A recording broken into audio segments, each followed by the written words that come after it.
नमस्कार दोस्तों, मैं हूं रोशन और आप देख रहे हैं जीके अफेयर्स यूट्यूब चैनल। दोस्तों, इस चैनल पे आपको प्रीवियस ईयर पेपर का डिस्कशन मिल जाता है और साथ ही साथ जनरल अवेयरनेस की तैयारी भी करवाई जाती है। तो आप लोग जरूर इस चैनल को सब्सक्राइब करके बेल आइकन को प्रेस रखिए। दोस्तों, हम आज पेपर जो डिस्कस करेंगे वो है यूपी पीसीएस में आरओ का पेपर हुआ था 11 फरवरी 2024 को। जी हाँ, 11 फरवरी 2024 को इसका हम पहला पार्ट डिस्कस करेंगे।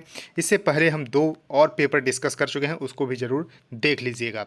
और देखिए, जीके जीएस में महारत हासिल करना चाहते हैं तो हमारा ये सीरीज जीके जीएस के रामबाण को फॉलो कर सकते हैं। इससे आपको बहुत ही मदद मिलेगी। और पीडीएफ चाहिए तो आप हमारे टेलीग्राम चैनल से जुड़ सकते हैं, जिसका लिंक आपको नीचे डिस्क्रिप्शन में दिया हुआ है। और आपके पास भी किसी एग्जाम का क्वेश्चन पेपर है तो gkfairs25@gmail.com पे भेज सकते हैं, ताकि उसको भी हम यहाँ पर डिस्कस कर सकें। तो देखिए, पहला क्वेश्चन आपके सामने है, बिल्कुल ऑफिशियल एकदम है।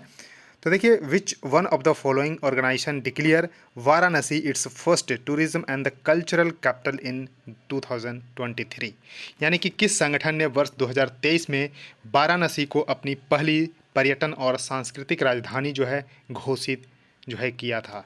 तो देखिए, करेक्ट उत्तर इसका सी सही होगा, यानी कि SCO, दैट इज़ ए संघाई सहयोग संगठन, यानी कि संघाई कोऑपरेशन ऑर्गेनाइजेशन ने वाराणसी को 2023 में अपना पहला पर्यटन और सांस्कृतिक राजधानी यहाँ पर घोषित किया था। इसको ज़रूर ध्यान रखिएगा।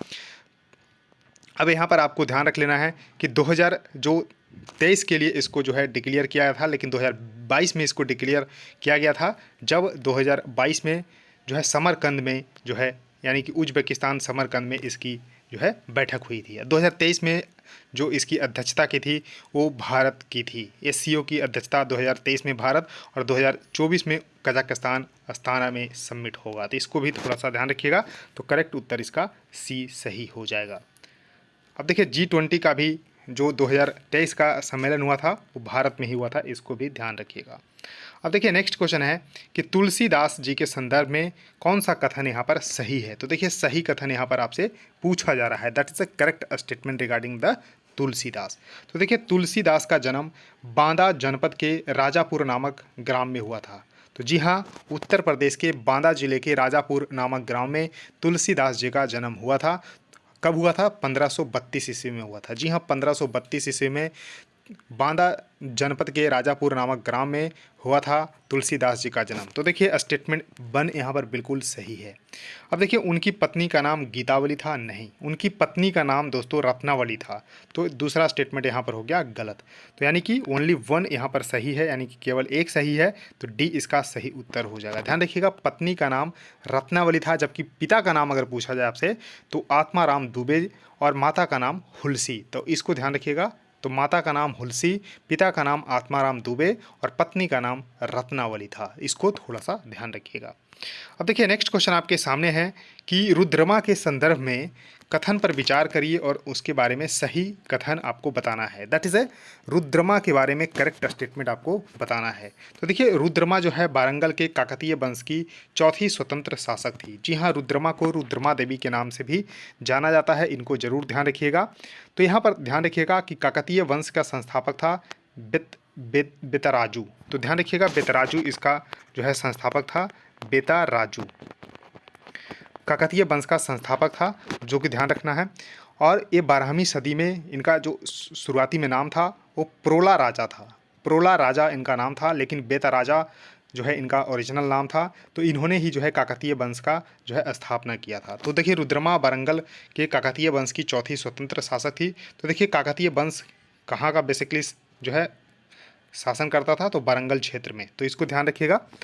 तो यहाँ पर आपको पहला स्टेटमेंट तो यहाँ पर बिल्कुल सही है। तो देखिए, उसके बाद जो रुद्रमा थी उन्होंने दक्षिण तमिलनाडु के पांड्य, उड़ीसा के पूर्वी गंगवंश, देवगिरी के सेवना शासकों को पराजित किया था। तो बिल्कुल सही है। तो यहाँ पर देखिए, दक्षिण तमिलनाडु के पांड्य, उड़ीसा के पूर्वी गंगवंश यानी कि ईस्टर्न गंगा डायनेस्टी और देवगिरी के सेवना शासकों को पराजित किया था। तो यहाँ पर दोनों स्टेटमेंट बिल्कुल सही है। तो करेक्ट उत्तर इसका ए सही हो जाएगा। बोथ 1 और 2 आर करेक्ट।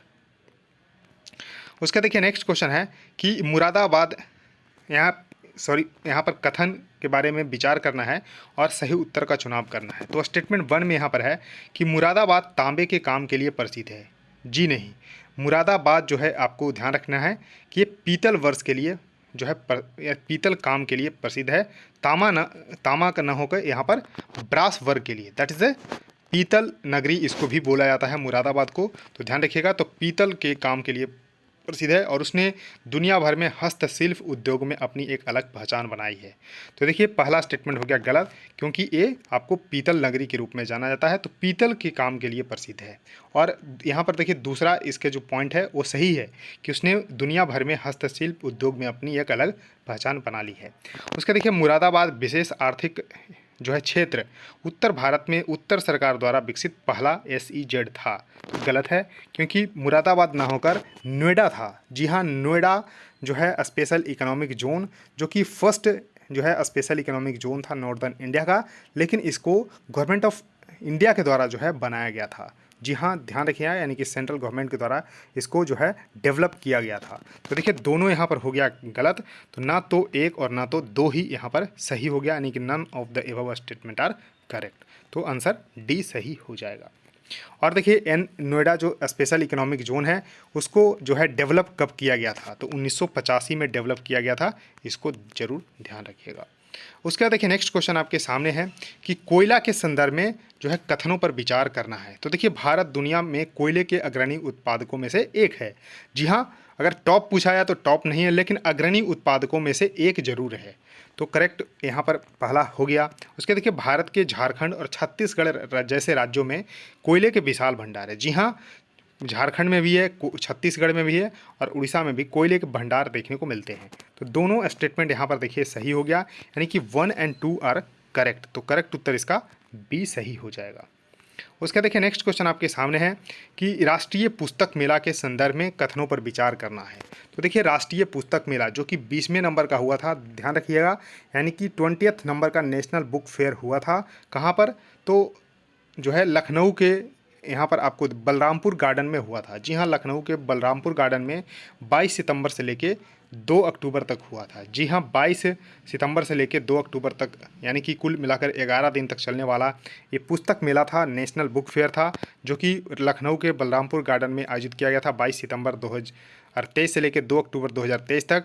और इसका आयोजन भारत सरकार द्वारा किया गया था, नहीं, इसका आयोजन जो किया गया था वो मनोज चंदेल के द्वारा किया गया था। तो दूसरा स्टेटमेंट हो गया गलत, लेकिन पहला यहाँ पर बिल्कुल सही है।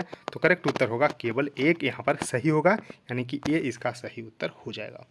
उसके देखिए नेक्स्ट क्वेश्चन आपके सामने है कि उत्तर प्रदेश के चरकुला नृत्य के बारे में आपको बताना है। तो देखिए चरकुला नृत्य कई बार एग्जाम में पूछे गए हैं कि कहाँ का नृत्य है। तो सबसे पहले अगर नेशनल लेवल का एग्जाम हो तो वहाँ पर पूछा जाए तो यूपी का नृत्य है चरकुला नृत्य, लेकिन यूपी में कहाँ का, किस रीजन का है, तो ब्रज रीजन का है। ध्यान रखिएगा, ब्रज रीजन का ये आपको नृत्य देखने का मिलता है, न कि यहाँ पर अवध क्षेत्र का। तो पहला तो हो गया गलत, क्योंकि ये ब्रज रीजन का जो है एक जो है नृत्य है। तो इसको ध्यान रखिएगा, चरकुला नृत्य। और देखिए इस नृत्य में पर्दा ढके महिलाएं अपने सिर पर बड़े बहुस्तरीय गोलाकार लकड़ी के पिरामिडों को संतुलित करती है और कृष्णा के गीतों पर नृत्य करती है। तो दूसरा बिल्कुल सही है कि इस नृत्य में क्या होता है, तो यहाँ पर पर्दा ढके महिलाएं अपने सिर पर बड़े बहुस्तरीय गोलाकार, यानी कि balancing large multi tiered circular wooden pyramid on their heads dance to song about the Krishna. तो इसको जो है दूसरा सही हो गया।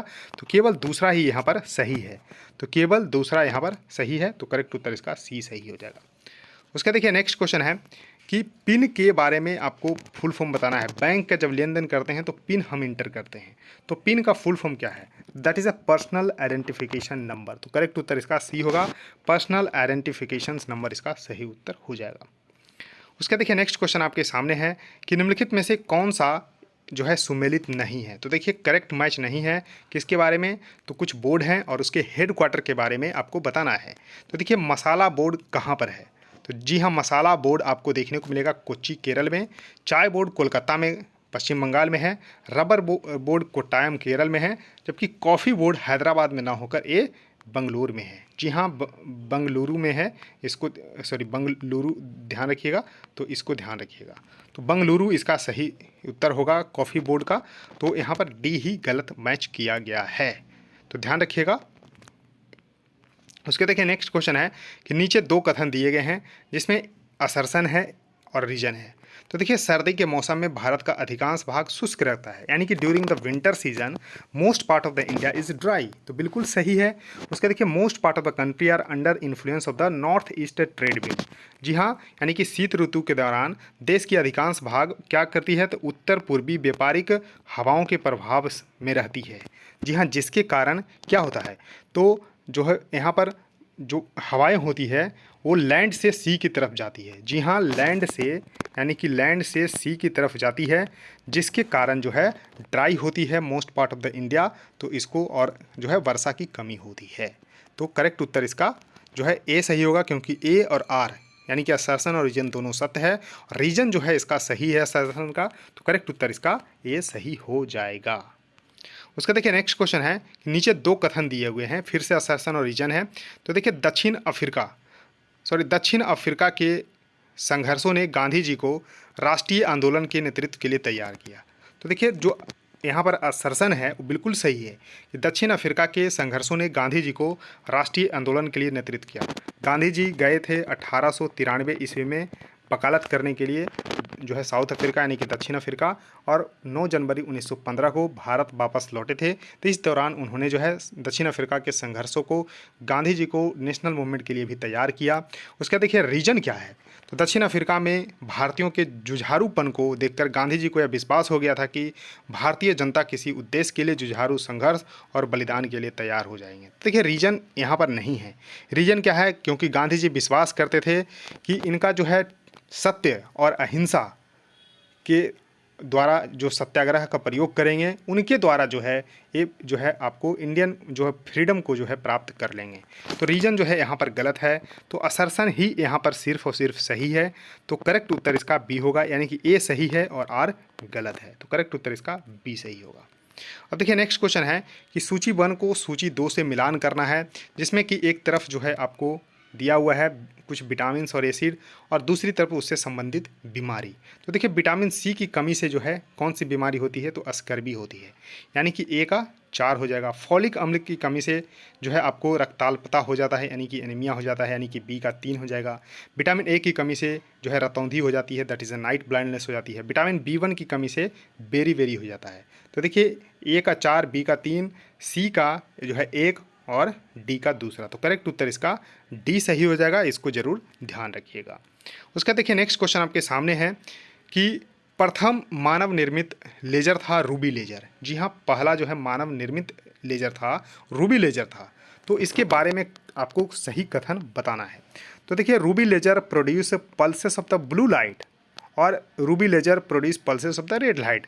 तो देखिए दो जो कथन यहाँ पर दिया हुआ है, तो एक तो यहाँ पर श्योर जो है गलत होने वाला है। तो सबसे पहले आपको इसका बारे में एकदम पता होना चाहिए कि जो रूबी लेजर है वो लाल प्रकाश पुंज को उत्पन्न करता है। तो करेक्ट उत्तर इसका जो है केवल दूसरा ही यहाँ पर सही उत्तर हो जाएगा। तो ध्यान रखिएगा कि रूबी लेजर केवल लाल प्रकाश पुंज को ही उत्पन्न करता है, that is a ruby laser produce pulses of the red light only. तो इसको ध्यान रखिएगा, करेक्ट उत्तर इसका डी सही हो जाएगा। उसके देखिए नेक्स्ट क्वेश्चन है कि निम्नलिखित कथनों पर विचार करें और उसके बारे में बताना है सही उत्तर, that is a correct statement. तो देखिए sugar industry was initially located in Uttar Pradesh. जी हाँ, उत्तर प्रदेश में और नॉर्थ इंडिया में जो है शुगर इंडस्ट्री यानी कि चीनी के उद्योग जो है स्थापित किए गए थे। तो गन्ने की कम उपज, कम पेराई सत्र, उद्योगों की असंतोषजनक अवस्थापना से चीनी उत्पादन में समस्याएं जनित की। तो देखिए यहाँ पर दोनों जो है स्टेटमेंट बिल्कुल सही है। तो करेक्ट उत्तर उसका होगा डी, 1 और 2 दोनों सही उत्तर हो जाएगा। उसका देखिए नेक्स्ट क्वेश्चन आपके सामने है कि निम्नलिखित में से कौन सा शहर वर्तमान अफगानिस्तान में स्थित नहीं है। तो यहाँ पर नहीं है पूछा जा रहा है। तो देखिए यहाँ पर अफगानिस्तान में स्थित नहीं है, तो देखिए अफगानिस्तान में स्थित कौन सा है। तो देखिए गजनी और कंधार ये अफगानिस्तान में स्थित है, जबकि फरगना और समरकंद ये आपको उज्बेकिस्तान में स्थित है। तो ध्यान रखिएगा कि दो यानी कि बी इसका सही उत्तर होगा, यानी कि 2 और 4 जो है यानी कि फरगना और जो है समरकंद है ये उज्बेकिस्तान में है, जबकि गजनी और कंधार ये अफगानिस्तान में स्थित है। तो इसको जरूर ध्यान रखिएगा। तो दोस्तों इस वीडियो में इतना ही। आई होप आपको ये सीरीज बिल्कुल पसंद आ रही होगी, तो जरूर लाइक कर दीजिएगा। और देखिए वीडियो को जितना शेयर कर सकते हैं दोस्तों करिए अपने दोस्तों के साथ, और चैनल को भी सब्सक्राइब करके बेल आइकन को प्रेस रखिए। सो थैंक यू दोस्तों, इस वीडियो में इतना ही। धन्यवाद।